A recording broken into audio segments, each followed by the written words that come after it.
Subscribe करें mastermind take channel को और बेल आइकन को दबाइए हमारे टेक्निकल वीडियो सबसे पहले देखने के लिए। दोस्तों कई बार ऐसा होता है कि हमारी जो बाइक है वो बहुत अच्छी होती है, उसका इंजन भी अच्छा होता है, बाकी सब सिस्टम अच्छे होते हैं, लेकिन अचानक से वो बंद पड़ जाती है और वो चालू नहीं हो पाती। ऐसी मुश्किल से हमें बहुत बार गुजरना पड़ता है। कभी कभी हमारी बाइक नहीं होती है तो भी हमें इस मुश्किल से गुजरना पड़ता है। तो मैं इस वीडियो में आपको बताऊंगा कि अगर गाड़ी हमारी बंद पड़ जाए और चालू ना होए तो हमें क्या करना है, कौन कौन सी स्टेप है, उसमें क्या क्या चेक करना है जो हम खुद कर सकते हैं। उसके लिए मैकेनिक की ज़रूरत नहीं है। ठीक है दोस्तों, सबसे पहले हमें क्या करना है, गाड़ी का इग्निशन ऑन करना है। गाड़ी में फ्यूल कितना है वो हमें देखना है। अगर फ्यूल वगैरह ठीक है तो उसके बाद हमें पेट्रोल का जो कॉक होता है वो देखना है, वो ऑन पे है या रिजर्व पे है या ऑफ पे है, ये देखना है। अगर ये स्विच ऑफ पे है तो गाड़ी चालू नहीं होगी। तो हमें ये, अगर पेट्रोल ठीक ठाक है तो ऑन पे रखना है, या फिर आप डायरेक्टली रिजर्व पे लगा के चेक कर सकते हो। ठीक है, उसके बाद हमें देखना है चोक तो एंगेज नहीं है। चोक एंगेज होता है कभी कभी, तो भी किसी गाड़ी में प्रॉब्लम आ जाती है स्टार्टिंग की। चोक तो ठीक है। उसके बाद हमें स्टार्ट करने की कोशिश करनी है। उसके बाद हमें ये जो स्विच है वो एक दो बार ऑन ऑफ करके फिर से स्टार्ट करना है, क्योंकि इसमें कनेक्टर होते हैं। कभी कभी पानी जाने से उसमें से कनेक्टर में प्रॉब्लम आता है, इसके लिए एक दो बार ऑन ऑफ करने से ये ठीक हो जाता है। इसके बाद अगर चालू नहीं हो रही तो हमें चोक को खींच के कोशिश करनी चाहिए चालू होती है क्या। ठीक है दोस्तों, ये गाड़ी चालू है इसलिए मैं दिखा नहीं पाऊंगा आपको स्टार्ट करके। हमें चोक को खींच के गाड़ी स्टार्ट हो रही है क्या वो देखना चाहिए। अगर हो जाए तो ठीक है, नहीं होती है तो हमें चोक को फिर से क्लोज करना है, चोक ऑफ करना है, और गाड़ी का जो एक्सीलेटर है ये पूरा देके हमें स्टार्ट करनी है। ऐसा क्यों करना है, कभी कभी गाड़ी ओवरफ्लो हो जाती है और चालू नहीं हो पाती, क्योंकि ओवरफ्लो होती है मतलब उसका जो पेट्रोल है कार्बोरेटर से ज़्यादा पेट्रोल इंजन में जाता है और वो जल नहीं पाता इंजन में, इसको ओवरफ्लो कहते हैं। अगर हम एक्सीलेटर फुल देंगे तो पूरी हवा जाएगी इंजन में और जो फ्यूल है वो जल्दी जलेगा और गाड़ी स्टार्ट हो जाएगी। अगर नहीं होती है तो हमें बाद की स्टेप है, प्लग का करंट हमें चेक करना है।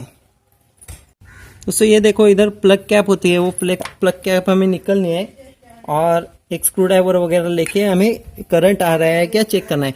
लेकिन दोस्तों ये मेटल में हमारा टच होना नहीं चाहिए, क्योंकि अगर इस मेटल में तार वगैरह होगी वो इसमें डालूंगा और चालू करूंगा तो झटका लग सकता है हमें, क्योंकि इसमें ज़्यादा करंट होता है। मैं स्क्रू ड्राइवर ही यूज़ करना है और हमें गाड़ी स्टार्ट करके चेक करना है इधर करंट आ रहा है क्या।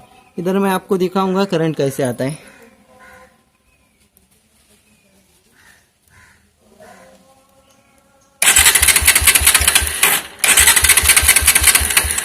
ठीक है, अगर ये करंट आ रहा है तो आपके इग्निशन जो सिस्टम है वो ठीक है।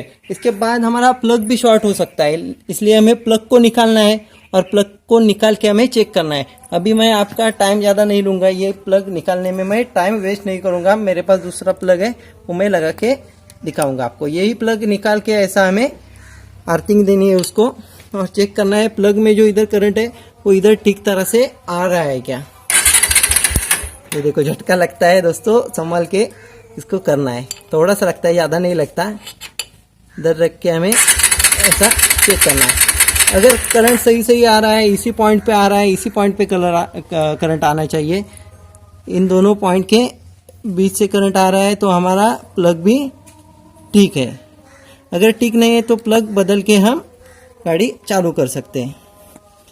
इसके बाद दोस्तों अगर अभी भी गाड़ी चालू नहीं होती तो हो सकता है कि पेट्रोल में पानी गया हो, पेट्रोल के टैंक में पानी गया हो, कार्बोरेटर में पानी गया हो।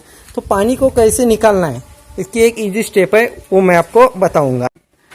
दोस्तों कार्बोरेटर में या टैंक में पानी है क्या, ये चेक करने के लिए हमें कार्बोरेटर की तरफ जाना है। उससे ये भी हमें क्लियर हो जाएगा कि गाड़ी में जो पेट्रोल है टैंक में, लेकिन वो कार्बोरेटर तक पहुंच रहा है क्या, इसका भी डायग्नोसिस इससे हो जाएगा। ठीक है दोस्तों, ये कार्बोरेटर दिखेगा, उसके ठीक बॉटम में एक स्क्रू दिखाई देगा, ये देखो, और बॉटम में एक ट्यूब दिखाई देगी रबर की। ट्यूब को हमें बाहर निकालना है। ये देखो ये ट्यूब है और हमें ये जो स्क्रू है उसको लूज करना है। उसे हम एंटी क्लॉकवाइज लूज कर सकते हैं। और ये लूज करने से अगर कार्बोरेटर में या टैंक में पानी है तो ये पानी जो है ये ट्यूब से चला जाएगा। अगर आपको चाहिए तो आप इसको बॉटल में भी पकड़ सकते हैं। ये मैं आपको बॉटल में पकड़ के दिखाऊंगा। ये मैंने स्क्रू को लूज कर दिया, थोड़ा टाइट है। ये देखो,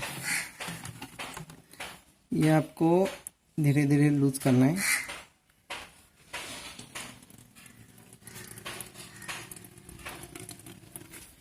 ये देखो दोस्तों, ये मैंने लूज किया। इधर से पेट्रोल आ रहा है, ठीक है, पेट्रोल आ रहा है तो कोई बात नहीं, इसमें पानी नहीं है। अगर पानी होता है तो पानी इसमें से पूरा निकलने तक हमें छोड़ देना है।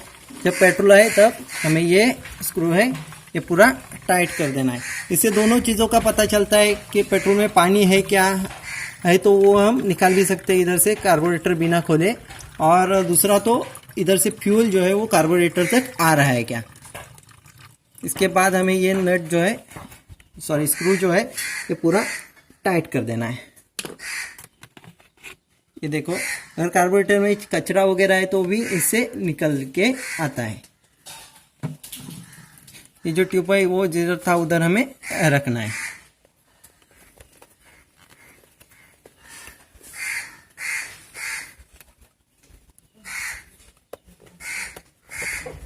और दोस्तों आशा करता हूँ कि ये सब स्टेप करने के बाद अगर करते करते आपकी गाड़ी जो है वो चालू हो जाएगी, अगर नॉर्मल कोई फॉल्ट है तो। अगर नहीं होती है तो उसके लिए मैकेनिक की ही ज़रूरत लगेगी। तो दोस्तों आशा करता हूँ कि ये वीडियो जो है मेरा वो आपको अच्छा लगा होगा। और अगर दोस्तों ये वीडियो मेरा आपको अच्छा लगा हो तो प्लीज़ इस वीडियो को लाइक कर दीजिए। ये जो मेरा चैनल है उसे सब्सक्राइब कर दीजिए। अगर कोई सवाल सुझाव हो तो प्लीज़ कमेंट कर दीजिए। Thank you very much.